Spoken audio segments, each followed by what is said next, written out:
Hi guys, it's time to watch another replay. This time it's game 3 between Roxor and Jaedar.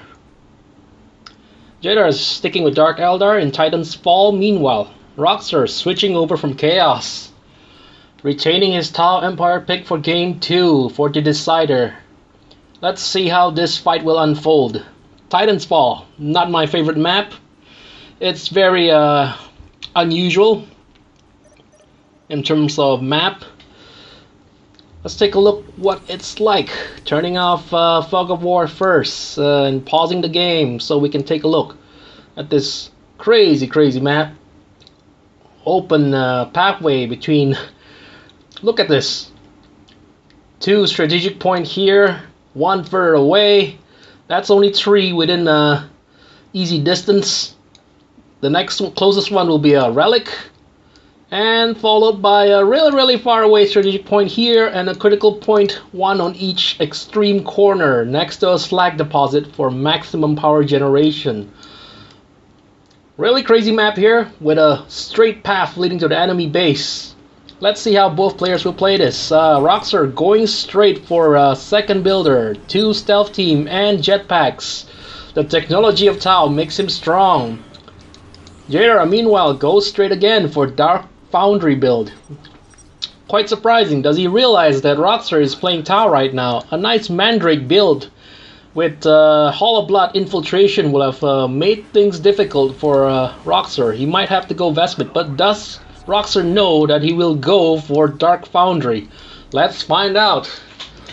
Second build goes for Plasma Generator. No sight of Vespids yet. Tau Commander coming up. Meanwhile, Jaedar is going for the standard Plasma Generator and Dark Foundry. No Slave Chamber. This could be a very fast jet bike build if he wants to do so.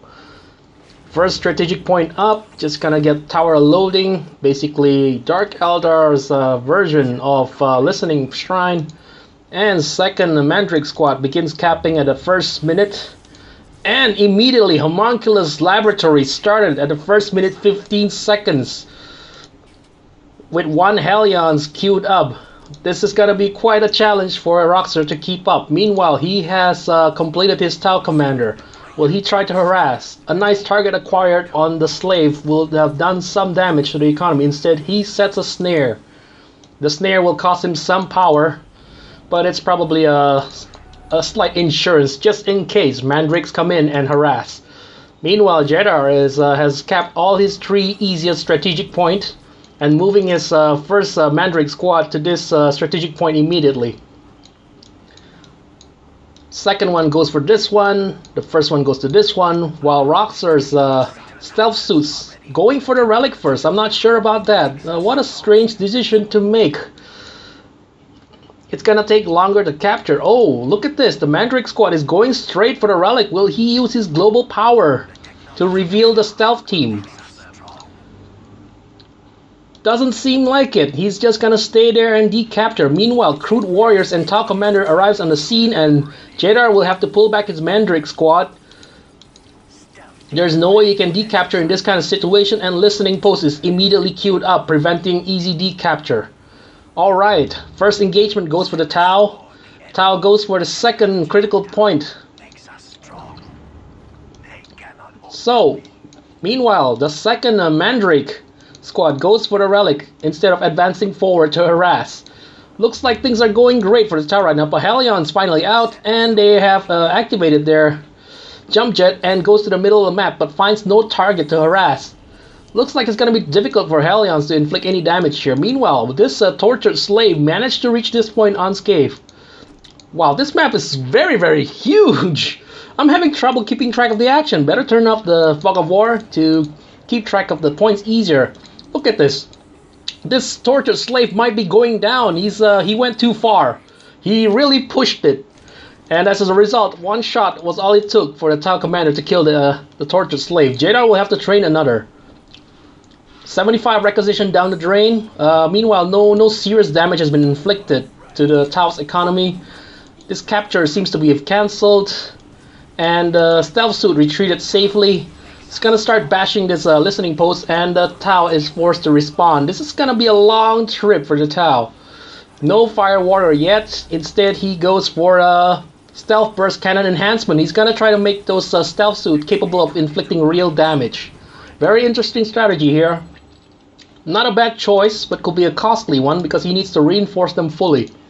Even then, once they're detected, they're not really that strong to endure a lot of incoming damage. Meanwhile, Roxor has secured this critical point for additional resource. This listening point is upgraded, 86-20 economy in 4 minutes 20 seconds. Meanwhile, Jaedar is slightly behind, 80-10. Goes for River Jet Bikes now, and Homunculus Hero has been constructed. This guy will be a great detector, probably the only detector that Dark Eldar has. We have Hellion Squad and Mandrake finally detecting the stealth suit. This could be the end of the stealth suit if they don't jump out. Look at this. They have to get out of there. There's no way they can endure that kind of incoming damage. Meanwhile, harassment coming in here.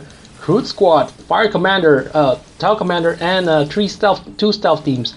Trying to take down this tower loading, but realize that it's probably too strong to be destroyed in time. Meanwhile, the rest of the Dark Eldar army has caught up, and the jump jets. The jump jets of the stealth suit has been engaged. They will try to outrun this River Jet Bike, but it might not be that easy once they've used up their 2 charges of jump jet. No real damage done. 92-30 economy for Tau right now. Meanwhile, 86-10 still for Dark Eldar. Their stealth suits are starting to take some casualty. This could be the death of this 2 stealth suit, which is a huge investment. 65 times 2 is 130. 130 plus 85 trading tax. Oh man, that's a lot of resource being burned. Meanwhile, Jaedar is starting to float like crazy here. 940. I cannot believe he's floating this crazy. He needs to start planning plasma generators, which is what he's doing right now. Roxor, meanwhile, is he starting tier 2? Yes, he is. Path of Enlightenment construction has started, but only 1 builder. That's very strange. He should really get started on a second. Oh, instead he goes for a plasma generator on the second one. Dark Eldar, meanwhile, using a River Jetbike to decapture and lowering the resource rate for the Tau, 8640 at 6 minutes 15 seconds. That's crazy. Meanwhile, this float is disgusting. I don't know what Jaedar is doing. He should plant more and more generators, maybe 5 at once. There really is no downside to this because he really can't spend any more. Meanwhile, a small casualty here. A little bit of pathing problem. Only 1 River Jetbike though. Very strange. Hasn't taken advantage of the resource to get more slave pens to increase his squad cap too. Very strange. It seems like Dark Eldar is having trouble managing his economy right now. It's really all over the place. And he's not using his squads to capture as much as I hope. River Jetbike returns, and there's not much going on here except 92-30 economy finally. Might be going for tier 2 now. Yes, he's already halfway. Meanwhile, Roxor is about to complete Path of Enlightenment. I will pop a beer once this is completed because I'm getting thirsty from all this talking. And yes, there it is. Tau is tier 2. Pulse Cannon upgrade should be coming up. Vehicle Beacon 2. We've got the full Crude Carnivore squad here in the middle with the Tau Commander and no Fire Warrior out yet. Very interesting. Pathfinder team being trained right now. So far, both sides are having trouble getting some kind of offense going, especially the Tau, who have lost a lot of stealth suits at the start. That's like 400 requisition worth. So right now they're gonna try to mount another offense with this kind of minimal army, which is, I don't agree with him not getting any Fire Warriors at all. But right now he's going for a Pathfinder, which is not really strong army against this kind of mass force. But look at that, the crude leaps are going in. Hellions though, it's pretty strong and able to absorb, but mark targets is in. And I don't know about you, but when you mark a target, you need to deal some damage. But Crude Squad and fucking Stealth Suits with 1 Fire Commander, Tau Commander, and 1 Pathfinder isn't gonna do any damage. So that move is kind of wasted. Look at this, they're not even being hit at all. 1 listening post already goes down, decaptured really fast by the River Jetbike. Crude's already demoralized. This listening points too is going to be the real damage coming in towards the Dark Eldar. And this stealth team is being ignored, just idling about when they should be jumping around trying to find a place to capture. And it looks like the Tau might be collapsing right here. And they go for drone squad spam. Interesting choice here. I haven't even taken a sip from my can of beer. Alright, that's 1 River Jetbike destroyed. Helion's forced to retreat. A lot of firepower coming up. Okay, that's 2 Reaver jet bikes destroyed in short order. Basically, the Dark Elder army is not strong enough to deal any more damage, but 80-60 economy gets a Skyray missile barrage upgrade. Might be going for... Oh, no, there's no Skyray yet. I'm not sure what he researched it then. Helion's meanwhile founds... tries to decapture this critical point, but under fire from a fully upgraded stealth team. Might have to withdraw. Instead, he stays around a bit, changes his mind, decides to move around, and Crude Squad, Pathfinder, and Drone Squad is trying to inflict more economic damage. Dark Elder will have to rebuild. 9240 economy is still good. Mandrake infiltration research finally going on. And global requisition upgrade. And the slave is hard at work harvesting soul in the base. Still no real army yet. Dark Eldar will have to rebuild. Drone Squad meanwhile just pushing in against the Archon. Barracuda on the scene. Dark Eldar doesn't seem capable of stopping this kind of army so far. What is Jaedar doing? Witch Cult Arena is up, trying to train Scourge Squad, but it might be too late at this point. Look at that.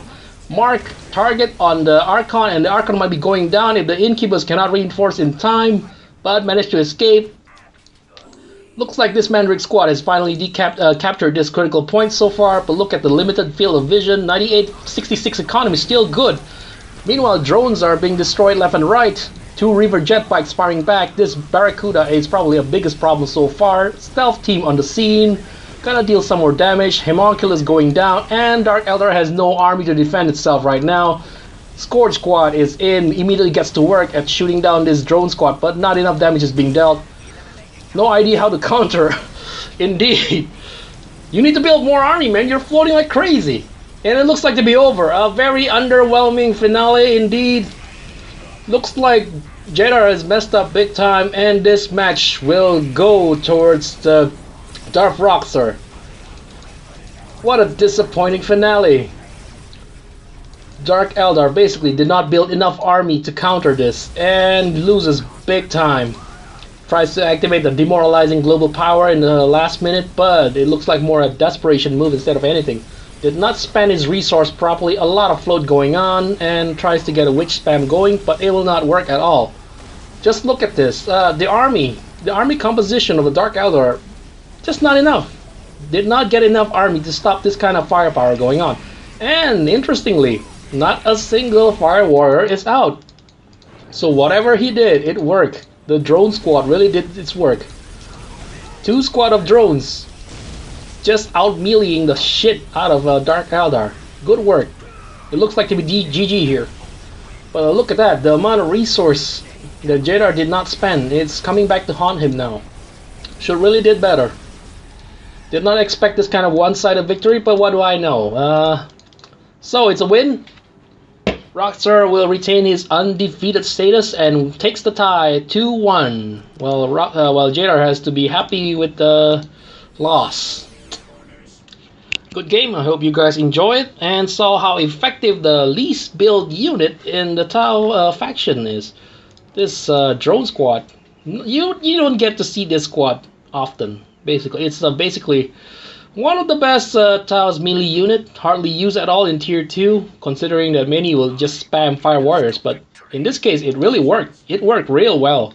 Hope you guys enjoyed the match and learned something new. I did. And see you around.